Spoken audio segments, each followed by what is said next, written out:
Halo, hai. Kembali lagi di Belajar Bareng Yuk di seri tentang kebiasaan-kebiasaan remaja yang baik. Berjumpa lagi dengan saya Karol untuk episode ketiga dari seri yang ini. Nah, pada sesi sebelumnya kita sudah belajar nih tentang 1 dari 7 kebiasaan yang bisa kita lakukan agar kita bisa menjadi remaja yang efektif, yaitu membiasakan diri untuk proaktif. Nah, pada sesi kali ini kita mau belajar mengenai kebiasaan yang kedua, yaitu merujuk pada tujuan akhir. Maksudnya apa sih? Maksudnya adalah kita harus mengembangkan gambaran yang jelas nih tentang arah hidup kita. Kita tentukan dulu goals atau tujuan kita itu seperti apa. Dengan begitu, kita akan lebih mudah nih untuk menentukan langkah-langkah apa yang harus kita lakukan untuk mencapai tujuan tersebut. Sekarang, mari kita coba ya. Coba kamu bayangkan dulu ada seseorang di hadapanmu, dan seseorang itu adalah diri kamu sendiri. Tetapi bukan dirimu di masa yang sekarang, melainkan dirimu di masa yang akan datang. Bisa 1 tahun ke depan, 5 tahun ke depan, ataupun 10 tahun ke depan. Nah, orang seperti apa yang mau kamu lihat? Karakternya seperti apa yang dimiliki dirimu itu? Lalu, apa saja yang sudah kamu lakukan selama ini?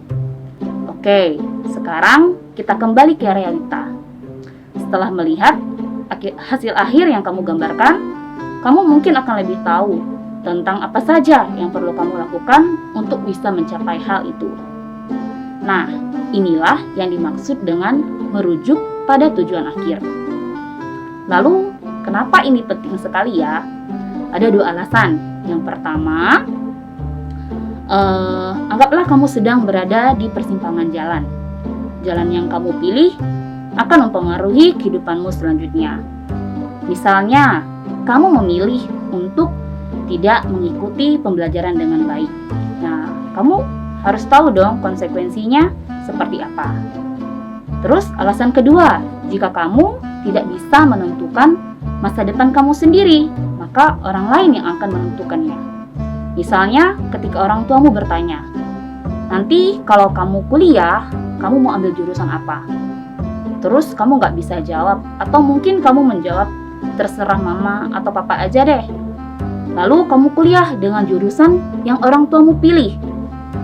Begitu kamu jalani, begitu kamu kuliah, kamu merasa nggak enak, kamu merasa bingung, atau tidak bersemangat menjalaninya. Karena jurusan yang kamu pilih bukanlah jurusan yang kamu mau. Tapi karena kamu tidak berani jujur dan tidak memikirkan hasil akhir yang ingin kamu capai, maka ketika kamu menjalaninya, kamu juga tidak tahu arahnya kemana dan apa yang harus kamu lakukan. Jadi, kamu mau pilih yang mana? Apakah orang lain yang menentukan tujuan akhir hidupmu atau dirimu sendiri? Tentu saja lebih baik kita pilih hasil akhir yang kita sendiri mau ya, daripada orang lain yang memilih. Padahal sebenarnya itu kurang sesuai dengan keinginan atau kepribadian kita.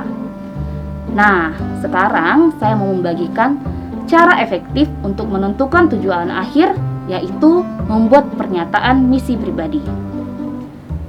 Apa sih itu membuat pernyataan misi pribadi?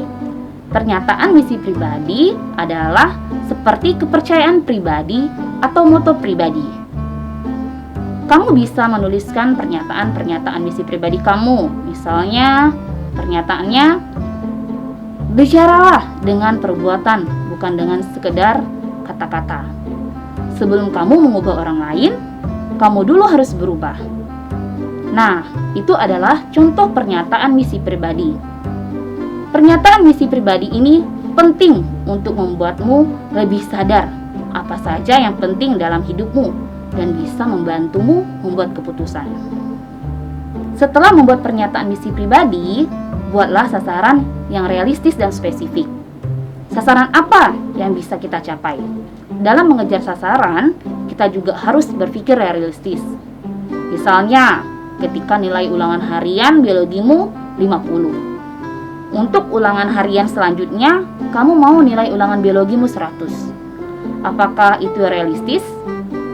Atau kamu bisa menentukan sasaran yang lebih realistis, misalnya Ulangan harian biologimu selanjutnya minimal tidak remedial atau 75.